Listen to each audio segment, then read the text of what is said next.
Riftbound's second set, Spiritforged, is released now in China, and it will be coming to the United States and the rest of the Western world in just about 2 months. There was an 80-person tournament held, the Cao Invitational. I'll be posting the decklist link in the comments down below so you guys can get all the decklists that you want. And it was played over there, so we're going to take a first look at some of these decks that actually performed over in China. Now, there's a lot of cool new leaders that have come up, and so let's take a look at some of these decks and kind of just jump into it. If you guys enjoy this kind of content, I'm going to be doing a lot more Riftbound and One Piece secondary content stuff on this channel. Please like and subscribe. It helps out the channel a ton. Let's take a look at the winning deck list. We have Draven the Executioner. Now, let me zoom in a little bit so you guys get a better look. Is this better? Let me check. Yep, that looks good. So Draven is a glorious executioner. If you guys didn't know, the legend does say when you win a combat, draw a card. It's purple, red. A very good combination of colors right now with all the aggro and the just spells you have. And it's just winning a combat. It's not like conquering. It's literally just saying if I win any single individual combat, I get to draw a card. So if you can basically just push units, this guy gets really good. This is the legend that I was most excited to play. The champion here is a 4-cost 4 might. Draven, champion unit, Noxus, Vanquisher.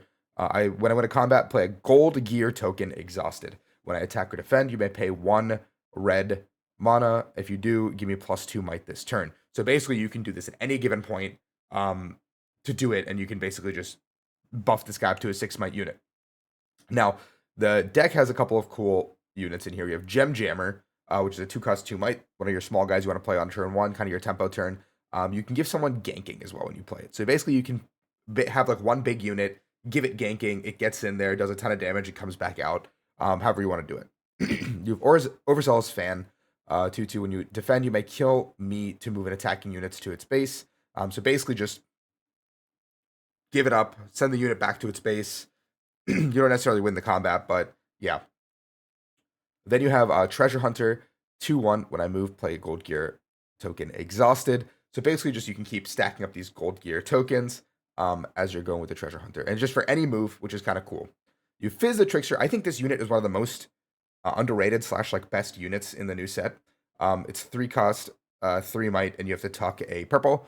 When you play me, you may play a spell from your trash with energy cost no more than 3, ignoring its energy cost. Recycle a spell after you play it. You must still play its power cost. So basically, you can play this Fizz, play a free spell from the discard. That's not necessarily free, I guess. You have to pay the cost. But you can pay something that you've already played in your discard. And basically, you can make a big power move all at once. Like one Fizz basically equates to like maybe the cost of a 6-mana spell as well on top of that. You have the Kaisa, which conquers and draws 1, and you can accelerate to play it ready. So again, another just aggressive card that's been good for quite a while. You have Darius Trefarian, which is one of the best cards in almost every red deck, just because it can just slam down and ready itself effectively and just get in there. This combination with like cheap spells basically just make Darius a very important threat when you want to start taking combats, taking points. You can get some quick conquers in there, and every time it wins a combat, you get to draw a card, so you get to keep cycling with something like Darius or Kaisa when they get to take a point. We have Ferris Forerunner, 6 might, 6-cost, Death Knell. When it dies, basically, play 2 3 might mech unit tokens to your base, which is kind of insane because if this one guy goes down, he's also huge and tanky, by the way. So if this guy ends up going down, we can basically just like spawn in a bunch of small dudes, and then these small dudes can just try to start winning combats for you and go from there. For gear, we have the Longsword, quick draw.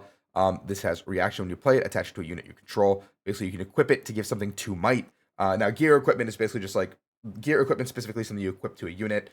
And this is going to get equipped to, whatever you want, give it +2 might. So you can make any of these guys a little bit bigger, and as 2 costs, you can play like a Darius, play the Longsword onto it, make it a 7 might, 9 might for the turn, and just get in there, which is also like kind of crazy to think about because, yeah. And then you have Spinning Axe, quick draw. This has reaction. When you play it attached to a unit you control as well. Basically just giving something 3 might. If this is unattached, you have to discard it, but basically it's like, you have the quick reaction as well to this one. It's Draven's signature spell, or signature gear, I guess, which is kind of cool because it is on brand. With spells, we have some cool new spells. Bloodshot is really, really strong because you can play this at any point and you can repeat it and you can give something assault +2 when it's an attacker. So you can basically just keep using Blood Rush to pump up your unit and just like overwhelm something. So you can go like Darius Blood Rush, and all of a sudden it's a 9 might unit that could potentially be an 11 might unit onto any point, which is really, really hard for any deck to deal with. You have Angle Shot as well. Choose a unit and equipment with the same controller. Attach that equipment to that unit and detach the equipment, draw 1. Um, Still pretty strong, you know. Basically, you just get to attach, you get to draw, you get to keep just going in there. Yeah, just keep cycling. Like this whole deck is just cycle and aggress. We have fight or flight as well to take those early, to either retreat one of your guys or just push something back off the point. Because at that point we've just conquered, taken an extra point, gets the draw off of something like Kaisa plus fight or flight. Like we can just keep doing basically what Annie does, just a little bit not early game focused. We're more like mid game to late game focused. We have flash as well, where we can keep retreating our units to basically say, "Oh, I'm going to lose this combat. I might as well keep my units alive." Because as attackers, we're getting a lot more power with a lot of our spells, like Bloodshot and stuff like that, or Blood Rush, sorry. So we can just get in there and just do a ton of damage and take the point and get a conquer point and a card for draw. We have rebuke as well, sorry, to basically just win combat, um, and just play it as we're like basically trying to take a point. Make sure we can win the point. Like once we have our units established, like rebukes and flashes and stuff like that, we don't mind like tucking our mana because we don't really need it for anything in the late game. We're just kind of just doing stuff. We have switcheroo as well, which is kind of cool. It's a hidden. It can be a hidden card as well. Swap the mites of 2 units at the same battlefield this turn. So you can basically just take your opponent's. It doesn't say friendly units. It doesn't say enemy units. You can just take your enemy units might and win the battle right then and there, which is kind of funny. It's like really really funny. Um, because you can just do this, or you can make one of your small guys really, really big and then run away with the defense. We have the 3 battlefields as back alley bar. Just give it +1 if it moves there this turn, so we can just keep, our moves from here. Sorry, we can ready it, ganking, whatever, etc. Targon's Peak, we want to keep readying runes so we can use some of these spells that are reactionary. And then we have Treasure Hoard to get 1 gold gear token as well. And then 6/6 on the Fury runes and whatever.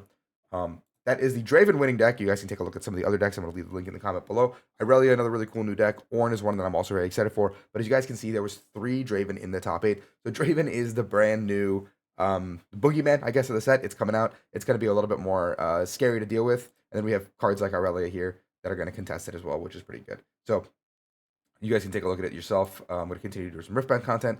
But if you guys enjoy the content, please like and subscribe. And we're going to just do more Riftbound coverage as we go. Thanks, guys. Peace.